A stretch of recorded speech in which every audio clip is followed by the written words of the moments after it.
Bonjour et bienvenue dans votre JT d'Agri85 TV du vendredi 26 juin. Cette semaine, nous sommes en direct du Sud Vendée où les moissons ont commencé depuis quelques jours. Tout de suite, la rencontre avec Éric Coirier, agriculteur dans la commune de Longève. Bon JT! Jeudi 23 juin, 16 h, les moissons débutent dans l'exploitation d'Éric Coirier, installé en polyculture élevage à Longève. À raison de 2 hectares récoltés à l'heure, il faudra environ 2 jours et demi de travail cumulé pour moissonner toutes ces parcelles. J'ai commencé par l'orge,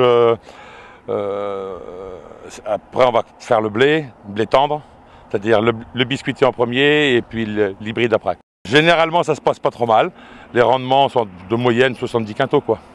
Bon, je pense faire ce rendement cette année, maintenant bon, on verra à la fin du chantier. Les moissons, je fais appel à un entrepreneur qui est monsieur Rode, l'entreprise Rode de Xanton-Chassenon, parce que j'ai pas assez de surface en céréales pour avoir une machine à moi quoi.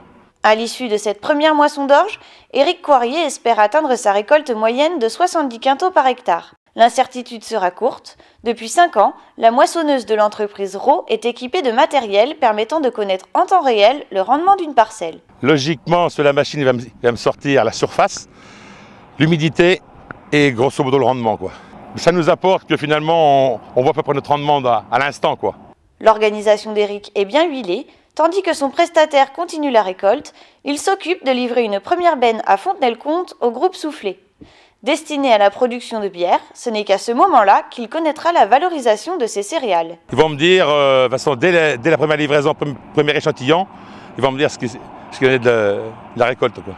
En attendant, pas de temps à perdre, sitôt la moisson d'orge terminée, le roundballer enlèvera la paille, puis Éric passera le déchaumeur afin d'avoir une parcelle prête à être ressemée en maïs dès le 27 juin. Si la météo reste clémente, les moissons de toutes ces parcelles devraient être terminées au 14 juillet. Ça fera 4,38 €, Simon. Merci. Fraises, carottes, terrines ou encore fromage, 7 producteurs locaux se sont réunis dimanche à Saint-Urbain pour le premier marché des producteurs de pays de la saison. On n'a pas d'achat-revente sur les marchés de producteurs de pays. Donc c'est directement les producteurs en direct qui vendent leurs produits. Et également on a quelques artisans, des petits artisans qui accompagnent aussi nos producteurs sur les marchés de producteurs de pays. L'objectif c'est vraiment qu'il y ait un retour sur investissement pour les producteurs. Donc c'est ce qu'on essaye de mettre en place. Et derrière c'est de répondre aussi à une demande aujourd'hui de la clientèle qui veut des produits en direct des producteurs, parce qu'aujourd'hui on retrouve tellement des produits dont on ne sait pas forcément la provenance, mais là on a le producteur en face. On a 12 partenariats au niveau des collectivités, office de tourisme, mairie, communauté de communes, et ça fait environ une quarantaine de dates pour l'année 2015 et ça mobilise une soixantaine d'agriculteurs. Marché classique ou marché festif, les producteurs s'accordent à dire que cette marque déposée par la Chambre d'agriculture est un atout. Là on est vraiment sur c'est notre production que l'on produit, que l'on vend et on est en contact direct avec nos clients. C'est un gage de qualité parce que c'est vraiment sélectionné sur de la production locale. Moi ma fleur vient de Maché directement, donc à proximité. Je vais la chercher au coup par coup pour avoir une qualité au niveau de mes fleurs sur la tenue. Pour récupérer de la marge, il fallait éviter les intermédiaires et aller au plus proche du consommateur. C'est la première chose. Deuxième chose, vraiment rester local pour éviter les frais de déplacement, pour éviter les frais d'emballage. Et puis offrir aux consommateurs une fraîcheur.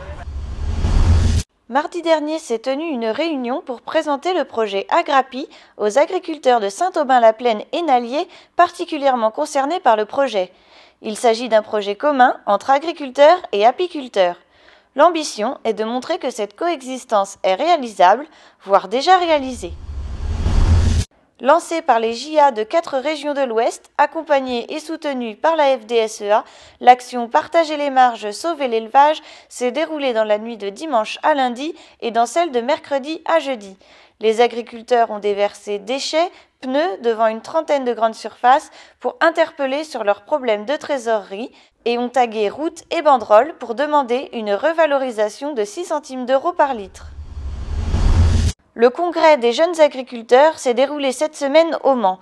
Temps fort de l'activité syndicale, le congrès permet de réaffirmer les objectifs de JA.